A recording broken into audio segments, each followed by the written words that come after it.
Mahal kong mga kapatid, limang linggo tayong naghahanda ng ating mga sarili para sa pagdiwang ng Pasko ng pagpapakasakit at pagkabuhay ng Panginoon. Sinitang natin unawain at tuparin ang ating pananagutan sa Diyos at sa kapwa-tao alinsunod sa mga aral at halimbawa ni Jesucristo. Kaysa ng buong simbahan, sinisimulan natin ngayon ang mga mahal na araw. Si Kristo ay matagumpay na pumasok sa kanyang lungsod upang tuparin ang kanyang gawain bilang Mesiyas, ang magpakasakit, mamatay at muling mabuhay para sa ating kaligtasan.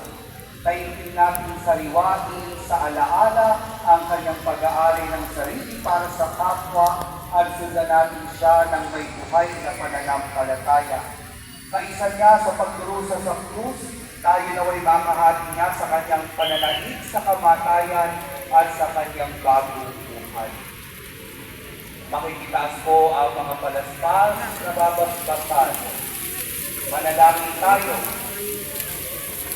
Ama naming makapangyarihan, ang mga palaspas na ito ay yung pagpalain at pamanalin upang sa masaya namin pagpupunti sa Mesiyas na aming hari kay aming masundan at sa pamamagitan ay aming sapili ang hindi nagmamali na lungsod ng Jerusalem na kanyang pinag-aarian kasama mo at ng Espiritu Santo magpakawalang hanggan.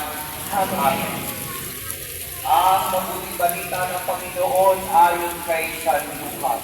Mapuhay sa iyo, Panginoon. Noong panahon iyon, nagtaon na si Jesus patungong Jerusalem. Nang malapit na siya sa Betfage at Betania, sa bundok na kung tawaging bundok na mga ulipo, pinauna niya ang dalawang alagad. Sinabi niya sa kanila, pumunta kayo sa susunod na nayon. Sa pagpasok do'y matatagpuan ninyo ang bisirong asitong nakatali. Hindi pa ito nasasakyan nino man. Alangin ninyo at dalhin dito. Kapag may nagtanong kung bakit ito kinakalag, sabihin ninyong kailangan ng Panginoon. Kaya't lumakad ang mga inutusan at natagpuan nila ang asno ayon sa sinabi sa kanya ni Jesus. Samantalang kinakalag nila ito, tinanong sila ng may-ari, bakit inyong kinakalag yan? Kailangan ito ng Panginoon, tugon nila.